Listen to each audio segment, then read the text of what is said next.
자, 제 4장 수요 공급 이론의 응용 들어가도록 하겠습니다. 자, 우리는 지금까지 앞에서 수요 공급 이론 공부했고 수요와 공급의 가격 탄력성까지 공부를 했어요. 자, 그럼 이제 그 내용을 토대로 해서 응용되는 내용을 공부해 보겠습니다. 자, 먼저 소비자 잉여와 생산자 잉여예요. 자, 먼저 소비자 잉여부터 설명드릴 겁니다. 자, 어떤 소비자 A씨가 있는데 현재 이 A씨가 굉장히 배가 고픈 상태라고 할게요. 자, 그래서 이 A씨는요, 만약에 내가 지금 빵 한 개를 구입할 수 있다면 이 빵 한 개에 대해서 100원까지 지불할 의사가 있다라고 해봅시다. 자, 그러다가 눈앞에 빵가게가 하나 발견된 거예요. 그래서 그 빵가게에 갔더니 빵을 하나에 70원에 팔고 있었다는 거죠. 자, 현재 A씨는요, 빵을 너무나 원하기 때문에 빵 한 개에 대해서 100원까지 지불할 의사가 있는데 이 빵 가게에서는 빵 하나를 70원에 팔고 있기 때문에 만약에 A씨가 이 빵 한 개를 구입해서 소비한다면 이 소비자 A씨는 얼마만큼의 이득을 얻게 되냐면 바로 30원만큼의 이득을 얻게 됩니다. 왜냐하면 100원까지 지불할 의사가 있었던 빵을 70원만 내고도 살 수 있었기 때문에 이 빵 한 개의 거래에서 A씨는 30원어치의 이득을 얻게 되는 거예요. 이 개념 이해하시겠죠? 자, 여기에서 거래에서 소비자가 얻은 이득 또는 이익의 크기를 바로 이것을 소비자 잉여라고 합니다. 자, 소비자 잉여 뭐라고요? 소비자가 어떤 거래에서 얻은 이익의 크기를 얘기하는데 소비자 잉여는요, 이렇게 수식으로 정의가 됩니다. 소비자가 갖고 있는 최대 지불 의사 금액이 있어요. 어떤 재화에 대해서 최대 얼마까지 지불할 의사가 있다라는 금액이 있는데 여기에서 실제로 지불한 금액을 빼면 양자의 차이가 소비자 잉여가 됩니다. 자, 우리 이 공식을 갖고 다시 앞에 얘기로 돌아가면 이 소비자 A씨는 빵 한 개에 대해서 최대 얼마까지 지불할 의사가 있었죠? 100원까지 지불할 의사가 있었죠. 그런데 실제로 지불한 금액은 얼마죠? 70원이죠. 자, 따라서 최대 100원까지 지불할 의사가 있었는데 실제로 지불한 금액은 70원이기 때문에 이 소비자 A씨는 이 거래에서 30원만큼의 소비자 잉여를 얻게 되는 것입니다. 자, 이러한 소비자 잉여의 개념을 정확하게 인식을 해 주셔야 돼요. 자, 문장으로 보시면요, 소비자가 어떤 재화를 구입함에 있어서 지불할 의사가 있는 최대 금액과 실제 지불한 금액과의 차이를 소비자 잉여라고 하는 거예요. 자, 그럼 이제 우리가 소비자 잉여의 크기를 개념적으로 알았으니까 우리가 수요 곡선 그래프상에서 어떻게 소비자 잉여의 크기를 측정하는지 그래프상에서 한번 공부를 해 보겠습니다. 자, 우리가 앞에서 수요 곡선이 이렇게 생겼다라는 거 공부했고 수요 곡선의 수직 높이는 소비자가 지불할 의사가 있는 최대 금액이자 한 개 편익의 크기를 얘기한다. 그래서 우리 수요 곡선을 다른 말로 한 개 편익 곡선이라고 한다까지 앞에서 한번 말씀드린 적이 있습니다. 우리 요 내용을 조금 더 깊게 자세하게 설명을 드리도록 할게요. 자, 만약에 빵 한 개를 먹을 때마다 소비자의 효용이 3씩 증가한다고 할게요. 자, 그러면 빵을 한 개 먹으면 소비자의 총 효용은 3일 거고요. 빵을 2개 먹으면 총 효용은 6이겠죠. 만약에 빵을 3개 먹으면 빵 한 개당 3만큼의 효용이 증가하니까 총 효용은 9가 될 것입니다. 전혀 어렵지가 않죠. 자, 우리 이 이야기를 총 편익 곡선으로 한번 그려볼게요. 자, 우리 여기 수평축 Q는 빵의 수량을 얘기하고 세로축은 TB 총 편익을 의미합니다. 자, 우리 그래서 빵을 한 개 먹으면 총 편익은 3이고요. 2개 먹으면 6이고요. 3개 먹으면 총 편익이 9입니다. 그래서 이 점들을 연결하니까 이렇게 원점을 통과하면서 우상향하는 총편익 곡선이 그려지게 되죠. 자, 우리 총편익 곡선의 접선의 기울기를 구하면 한 개 편익 곡선을 구할 수가 있는데 자, 지금 우리 요 점에서 접선의 기울기를 구하든 요 점에서 접선의 기울기를 구하든 요 점에서 접선의 기울기를 구하든 우리 이 총편익 곡선 자체가 원점에서 뻗어나가는 직선이기 때문에 여기에서도 기울기가 3일 거고 여기에서도 기울기가 3일 거고 여기에서도 기울기가 3일 거예요. 왜? 이 직선 자체의 기울기가 3이기 때문에 그렇죠. 자, 우리 그래서 총 편익 곡선의 접선의 기울기를 구해서 한 개 편익 곡선을 구해보면 자, 빵이 1개일 때나 2개일 때나 3개일 때나 어떤 점에서 접선의 기울기를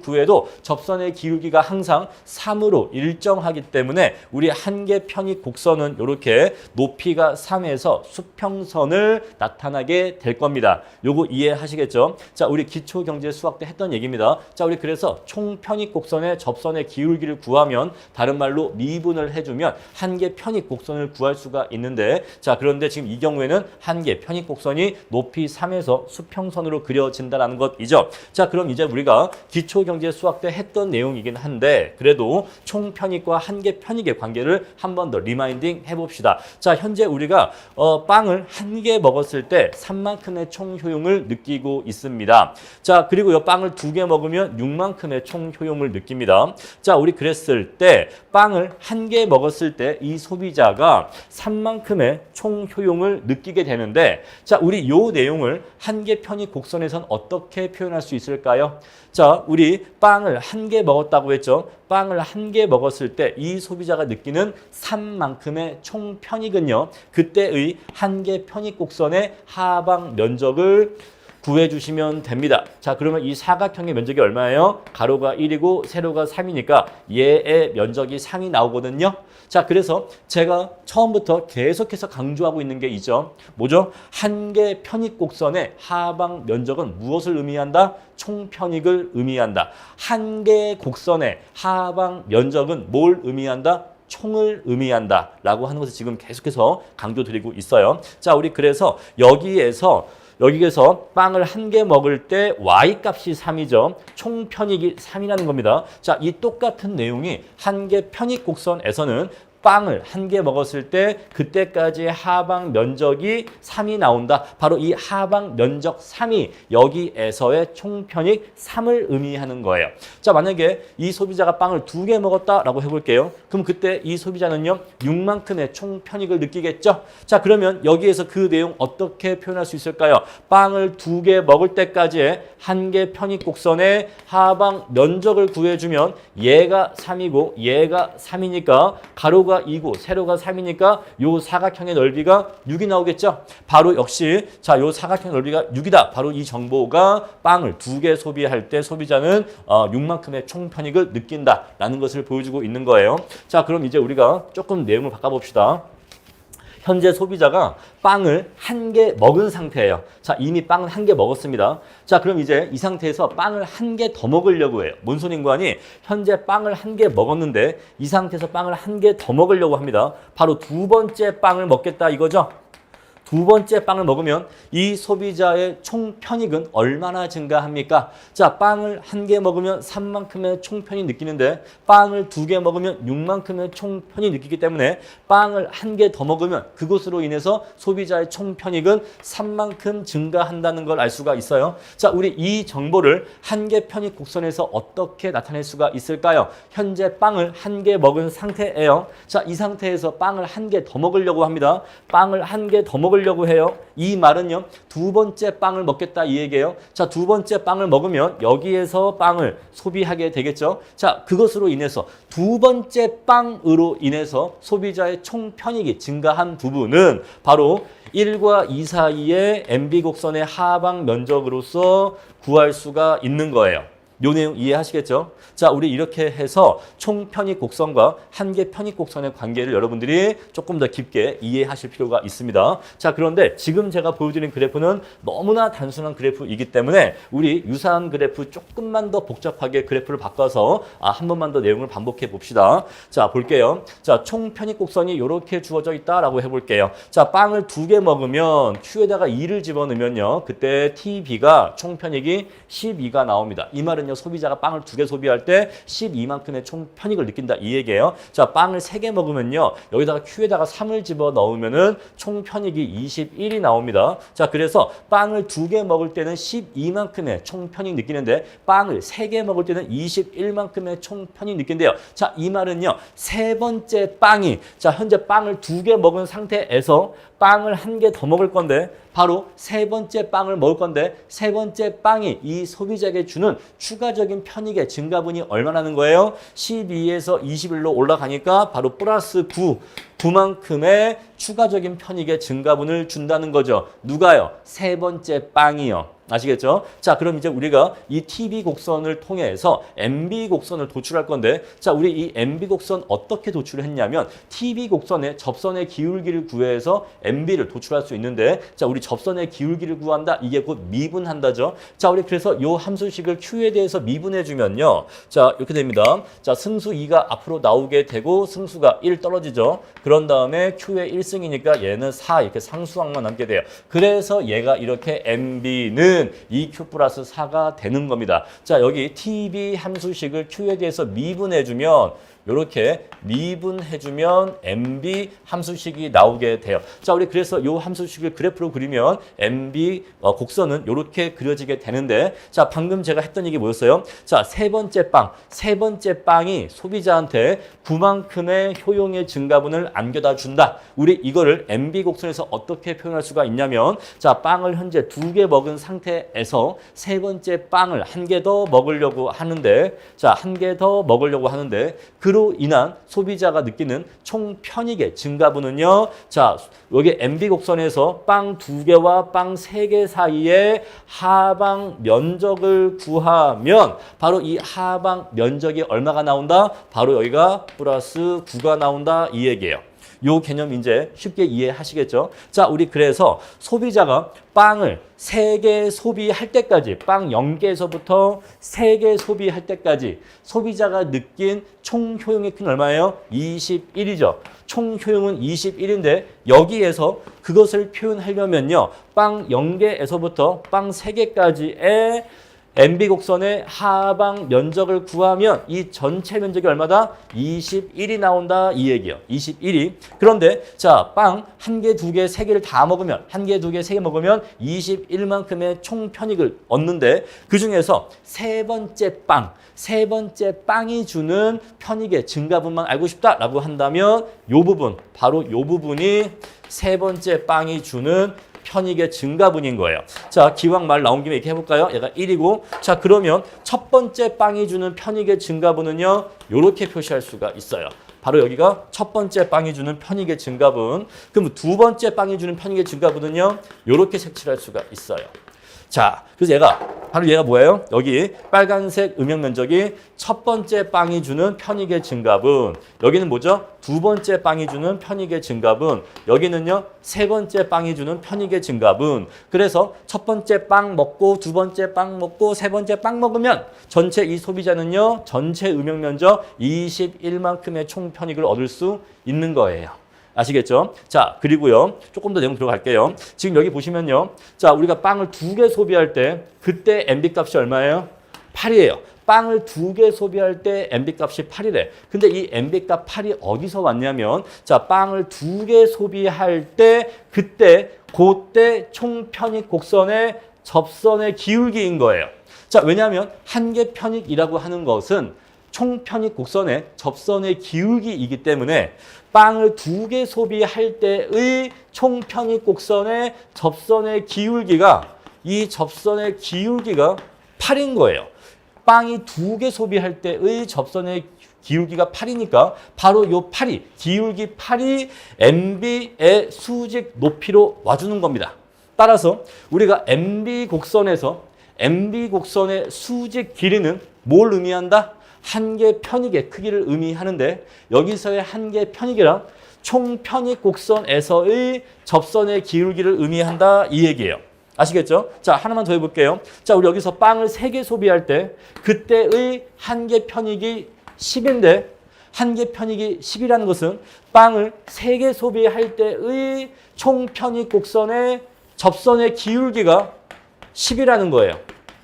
아시겠죠? 자, 이렇게 해서 여러분들께 몇 가지 내용 정리해 드릴게요. 첫 번째, 한 개 편익이라고 하는 것은 총 편익 곡선의 접선의 기울기다. 접선의 기울기 값이다. 라는 것이고, 두 번째, 한 개 편익 곡선의 하방 면적은 총 편익을 의미한다. 이 두 가지를 정확하게 기억을 해 주세요. 자, 그럼 이제 다시 우리가 원래 수요 곡선으로 돌아와 봅시다. 저는 결국 이거를 설명드리기 위해서 앞에 내용을 예시했던 것 뿐입니다. 자, 볼게요. 볼게요. 현재 소비자가 Q1계에서 수요를 하고 있대요. 그런데 재화를 약간 더 소비해서 Q2계만큼 재화를 소비를 하려고 한다고 합니다. 자, 그러면 재화를 요만큼을 더 소비하겠다라는 걸 의미하죠. 자, 재화를 요만큼을 더 소비하겠다 이 얘기예요. 자, 그러면 재화를 저만큼 더 추가적으로 소비함으로 인해서 소비자의 총 편익은 증가할까요? 네, 증가하겠죠. 얼마나 증가하겠죠? 이젠 약간 쉽게 떠오르시죠? 아, 선생님, 요건 이제 저도 알아요.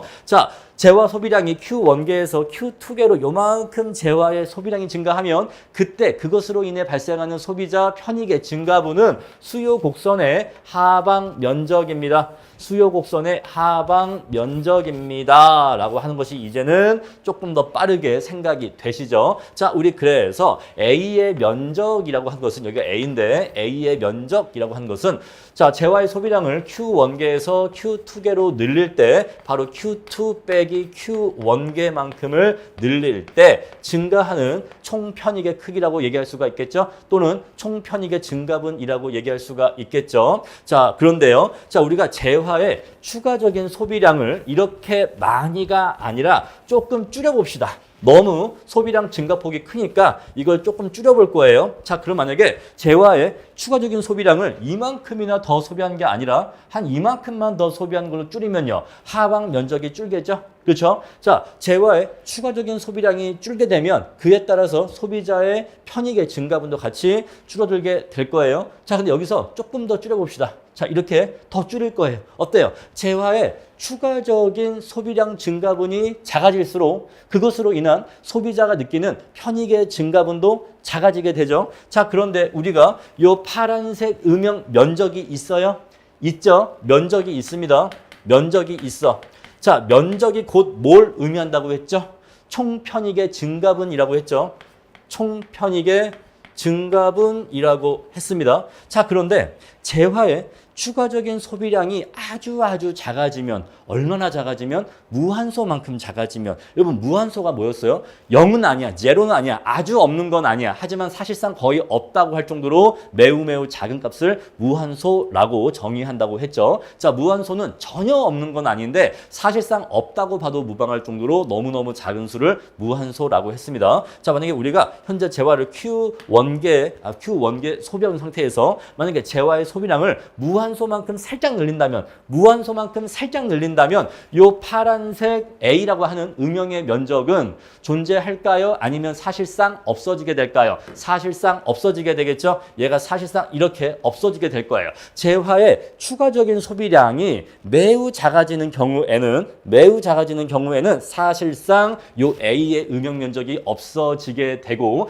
그때는 사실상 무엇만 남게 된다? 하나의 선분만 남게 돼요. 하나의 선분. 자, 그러면 이 하나의 선분은 면적이라는 게 있어요? 없죠. 하나의 선분만 놓고 보면 이 선분은 면적을 없다고 보는 게 맞아요. 자, 그래서 이것은 이제 면적이 없어. 그럼 면적이 없으면 이것은 곧 뭐가 아니라는 거죠? 이것은 곧 총편익의 증가분이 아니라는 거죠. 총편익의 증가분이 아니라는 거예요. 너무너무 작아서 면적이 있다고 말할 수가 없어. 이것은 총편익의 증가분이 아니야. 그럼 얘는 대체 뭐예요? 바로 얘는 한계 편익이에요. 아시겠죠? 자, 우리가 여기 수요곡선 하방 면적이 요렇게 면적이 있었을 때는 총편익의 증가분이라고 얘기할 수가 있는데 이것은 총편익이다라고 얘기할 수가 있는데 왜? 면적이 있으니까. 근데 얘가 너무 작아지게 되면은 얘는 그냥 한계 편익이 되는 거예요. 한계 편익. 자, 그러면 이렇게 하나의 선분이 남게 되면 이 하나의 선분에는 면적이라는 정보는 없고 여기에는 길이라는 정보만 남게 돼요.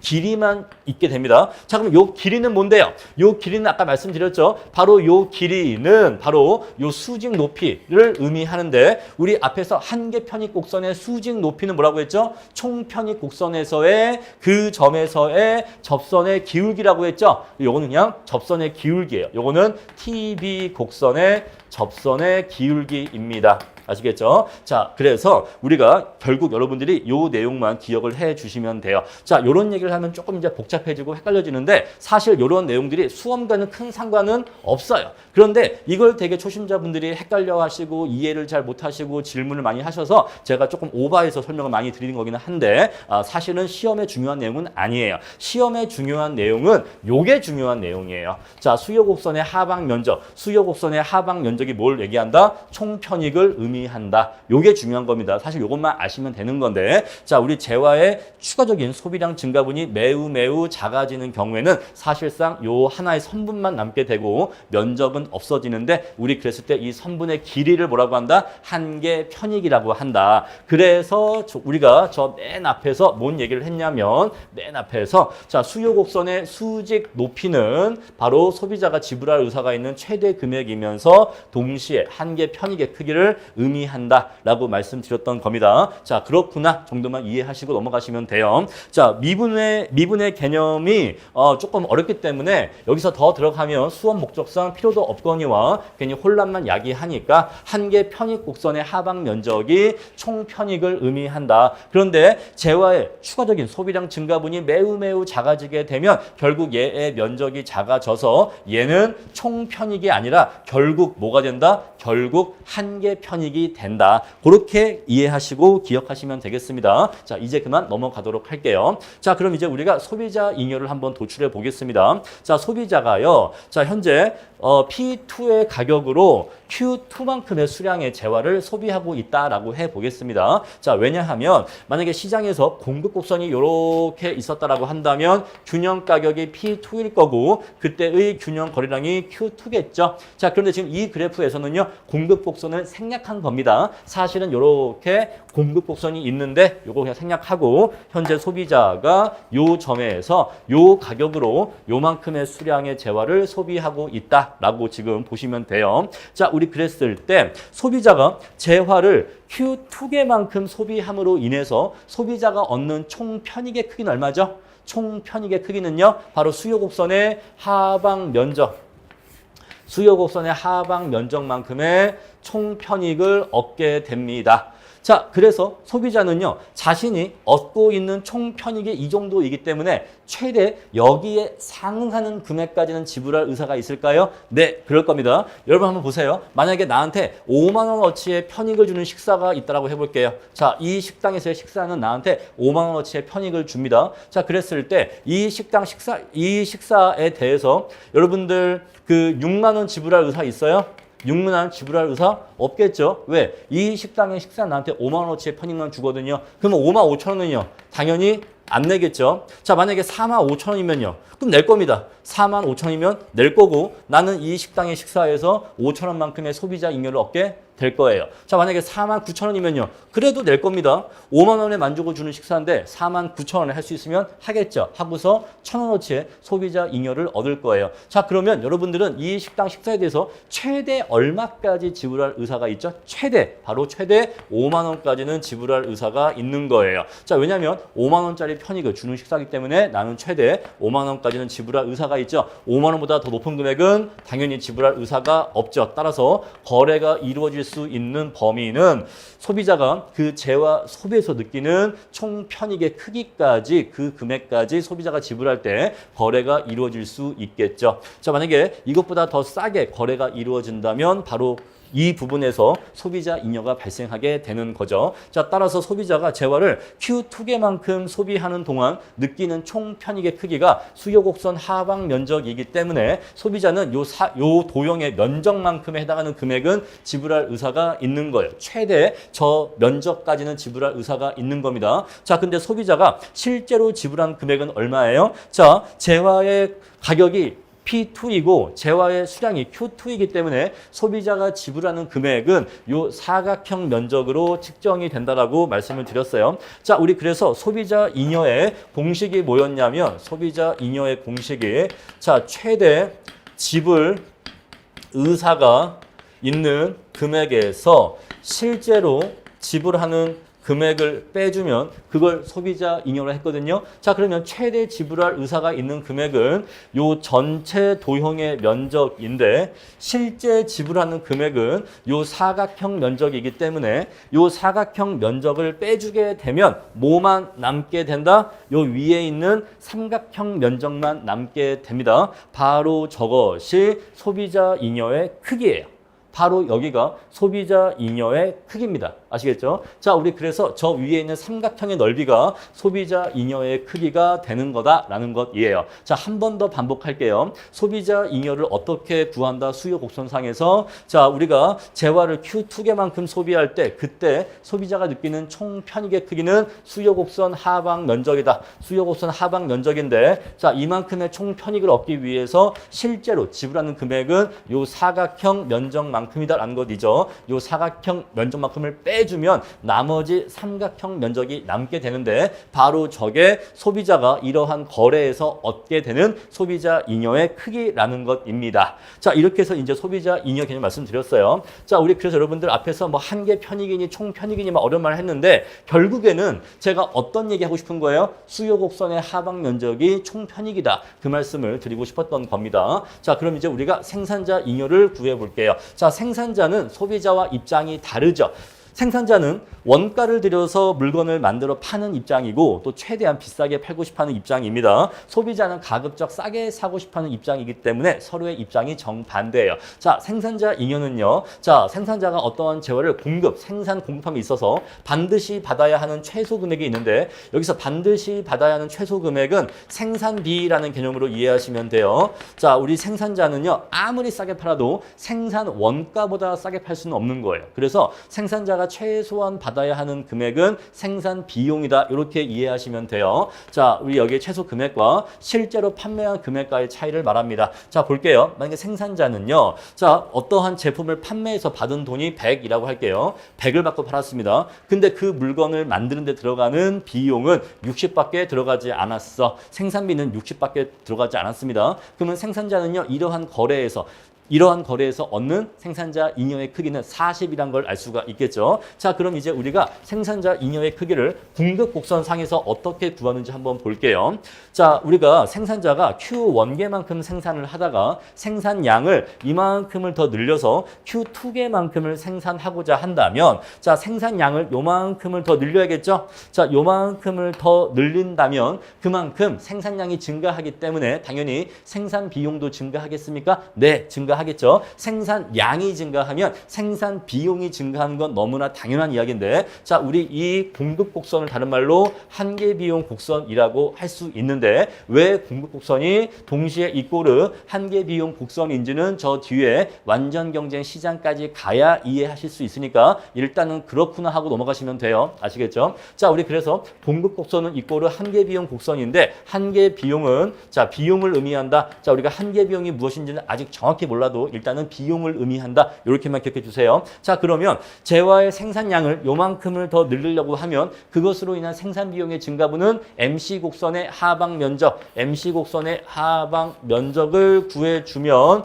자, 생산비의 증가분을 구할 수가 있습니다. 여기까지 이해하시겠죠? 자, 그럼 이제 우리가 이러한 아이디어를 바탕으로 해서 생산자 잉여의 크기를 구해 볼 거예요. 자, 현재 수요 곡선이 이렇게 있다고 할게요. 자, 그러면 균형 가격은 P2가 되고 균형 거래량은 Q2가 되는데 우리는 지금 수요 곡선은 제외하고 균형점만 보고 있는 겁니다. 수요 곡선 지울게요. 자, 그러면 생산자는 현재 물건을 몇 개를 팔고 있죠? Q2개를 팔고 있죠. 자, 그리고 그때 물건의 가격은 얼마를 받고 있죠? P2를 받고 있죠. 따라서 생산자가 재화를 판매해서 얻은 수입의 크기는 얼마입니까? 바로 이 사각형 전체 면적이 되겠죠. 자, 이 사각형 전체 면적을 판매 수입으로 얻습니다. 자, 그런데 생산자가 Q2개만큼을 생산하기 위해서 받아야 하는 최소한의 비용, 즉 생산비는 얼마죠? MC 곡선의 하방 면적입니다. 여기 MC 곡선의 하방 면적이 생산비를 나타내기 때문에 바로 여기 MC 곡선의 하방 면적이 생산자가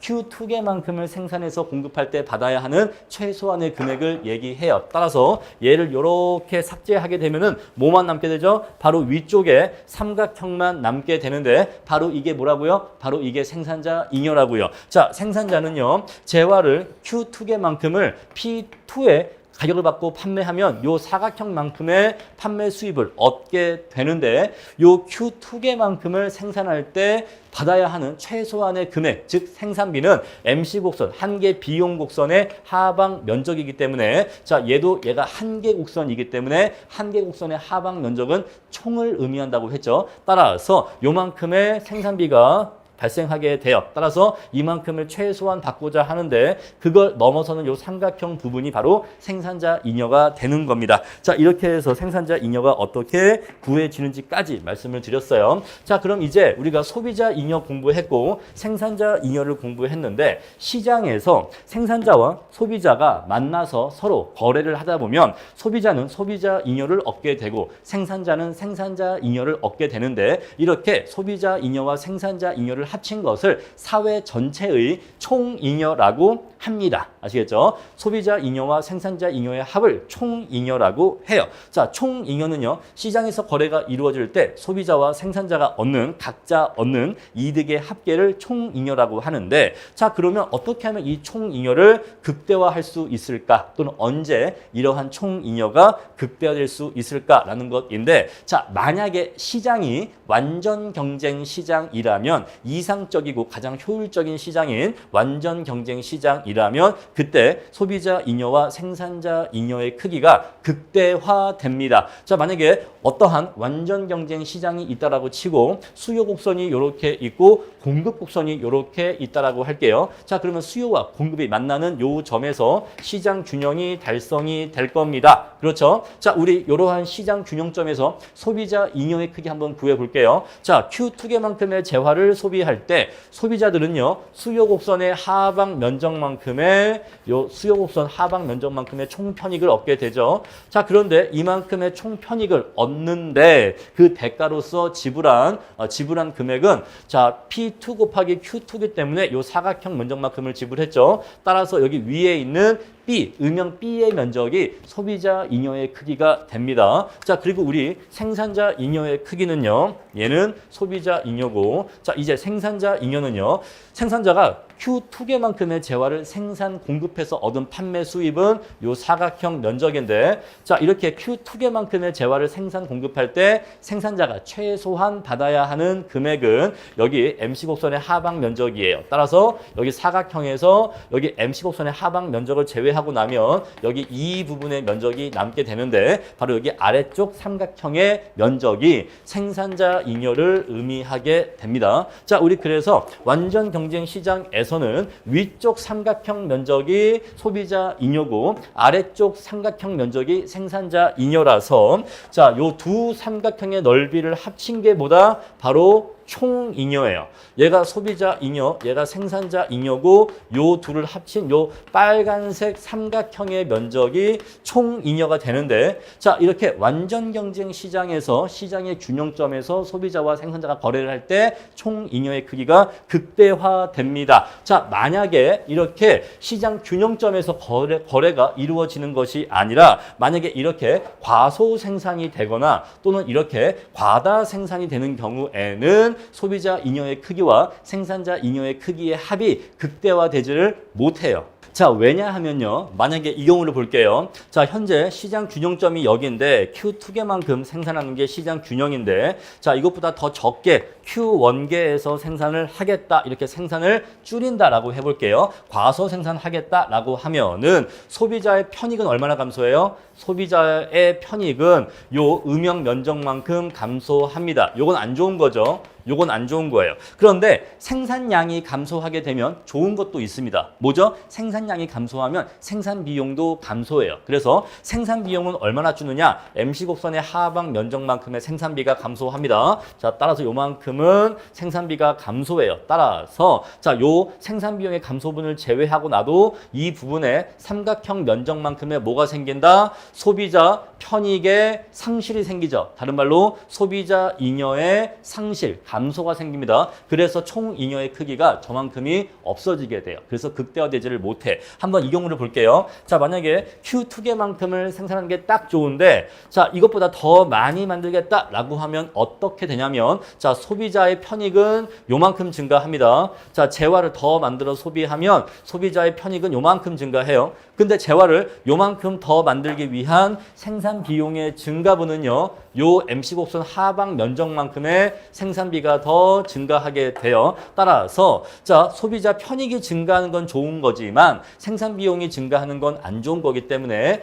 우리 소비자 편익의 증가분을 제외하고 난다고 해도 그래도 생산 비용의 증가분이 요만큼이 더 발생하게 돼요. 따라서 요만큼 총 잉여의 크기가 감소하게 됩니다. 자, 따라서 여러분 요 그래프 내용이 중요한 건 아니에요. 결국 제가 여러분들께 말씀드리는 핵심 포인트는 뭐냐면 자, 이러이러하기 때문에 완전 경쟁 시장에서 시장 균형점에서 수요자와 공급자가 균형 가격에서 균형 거래량으로 거래를 할 때 그때 소비자 잉여의 크기와 생산자 잉여의 크기가 극대화된다라고 하는 게 제일 중요한 거예요. 자, 그래서 우리가 무엇을 알 수 있냐면 완전 경쟁 시장에서의 균형점에서 거래가 이루어지면 총 잉여가 극대화된다라는 것을 공부했습니다. 자, 그러면 우리의 생각으로는 이 시장에서의 이 균형 상태가 계속해서 유지가 됐으면 좋겠습니까? 아니면 균형 상태가 쉽게 깨졌으면 좋겠습니까? 균형 상태가 계속해서 유지됐으면 좋겠죠. 자, 그러면 이 시장에서의 균형이라고 하는 것은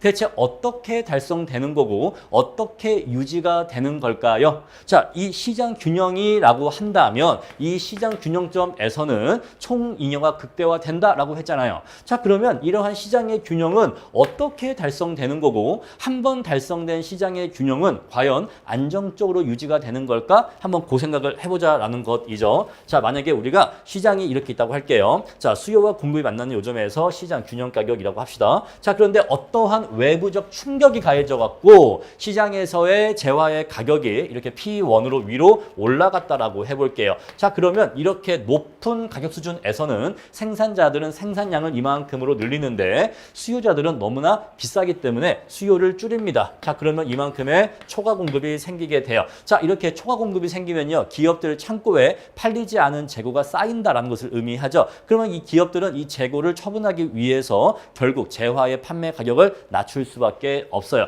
그럼 결국 초과 공급은 시장의 가격을 하락시키는 요인으로 작용을 하게 됩니다. 자, 반대로 만약에 어떠한 충격이 빵 터져갖고 가격이 이렇게 매우 낮은 수준으로 형성되었다라고 해볼게요. 자, 그러면 가격이 매우 낮기 때문에 수요의 크기는 종전보다 커지는데 생산자들은 물건을 팔아봤자 별로 이익이 안 되기 때문에 생산량을 줄여요. 그러면 재화에 대한 초과 수요가 발생하게 됩니다. 자, 초과 수요가 생긴다라고 하는 것은 자, 사고 싶은 사람은 많은데 시장에 물건이 부족하다라는 걸 의미하잖아요. 그럼 결국 그 재화의 가격은 상승하게 되어 있습니다. 자, 따라서 일시적인 충격에 의해서 시장에 초과 공급이나 초과 수요가 발생할 수 있어요. 자, 초과 공급이나 초과 수요가 있다고 하는 것은 부족하거나 넘친다는 걸 의미해요. 얘는 넘친다는 걸 얘기하고 요거는 부족하다는 걸 의미합니다. 자, 제가 저 앞에서 효율적이다라고 하는 표현을 어떻게 설명했었죠? 부족하지도 않고 넘치지도 않는 상태를 효율적인 상태라고 설명드렸죠. 따라서 초과 공급이 있거나 초과 수요가 있다, 넘치거나 부족한 상태라고 하는 것은 현재 시장이 효율적인 상태다, 아니다라는 것이죠. 시장이 효율적이지 못한 상태라는 것입니다. 자, 근데 시장이 이렇게 효율적이지 못한 상태가 되면 또는 균형에서 이탈하게 되면 다시 균형으로 돌아오게 되는 속성이 있는데 무엇 때문에 균형으로 돌아오게 된다? 바로 시장 가격의 조절 기능 때문에 그런 거예요. 시장 가격의 조절 기능 때문에 만약에 시장에 초과 공급이 있다면 가격이 내려가서 균형으로 돌아가게 하고요. 만약에 시장에 초과 수요가 있다면 가격이 상승해서 다시 균형으로 돌아가게 합니다. 따라서 일시적으로 외부 충격에 의해서 균형에서 이탈할 수는 있지만 결국 시장 가격의 조절 기능에 의해서 위로 올라갔어? 그럼 가격 내려가. 가격 내려가면서 다시 균형으로 돌아가. 아래로 내려갔어. 가격 올라가. 가격 올라가면서 다시 균형으로 돌아가라고 하면서 시장 가격이 조절 기능을 수행해서 결국 시장은 다시 균형으로 돌아오게 된다라는 것이에요. 자, 우리 아담 스미스는요. 시장 가격에 이러한 보이지 않는 조절 능력을 보이지 않는 손이라고 했어요. 자, 시장을 보면 무수히 많은 경제 주체가 서로 자기의 이익만 추구하면서 경제적 거래를 하고 경제 행위를 하는데 어떻게 이렇게 효율적으로 시장이 잘 돌아갈까에 대해서 어떻게 설명했냐면 뭔가 보이지 않는 손이 있어서 이 시장을 아주 질서 있게 잘 돌아가게 한다라고 표현했는데 거기서 얘기한 보이지 않는 손이 사실은 뭘 의미한다? 시장 가격의 조절 기능, 조절 능력을 의미하는 거다라는 것이에요. 자, 따라서 그냥 이 상태로 놔두면 시장은 계속해서 균형 상태를 유지할까요? 네, 유지할 거예요. 간혹 가다 중간중간에 충격이 닥쳐서 잠깐 균형을 이탈할지라도 시장 가격의 조절 기능에 의해서 다시 돌아올 거고 다시 돌아올 거예요. 이해하시겠죠? 자, 그래서 시장은 냅두면 항상 균형 상태를 유지한다라고 얘기할 수 있을까요? 네, 그렇게 얘기할 수가 있고 우리 이것을 시장은 자원 배분을 효율적으로 수행한다라고 표현할 수가 있어요. 아시겠죠? 자, 그런데 이렇게 평화롭고 완벽한 상태에서 만약에 인위적인 정부의 개입이 있었다라고 해볼게요. 정부가 뭔가 해보려고 막 개입했다라고 한다면 이 아름다운 자원 배분의 효율성이 깨지게 됩니다. 자, 우리 정부 개입이 어떻게 자원 배분의 효율성을 깨트리는지 우리 뒤 이어서 로마자 2 가격 통제와 로마자 3 조세의 부과에서 자세하게 공부를 하게 될 겁니다.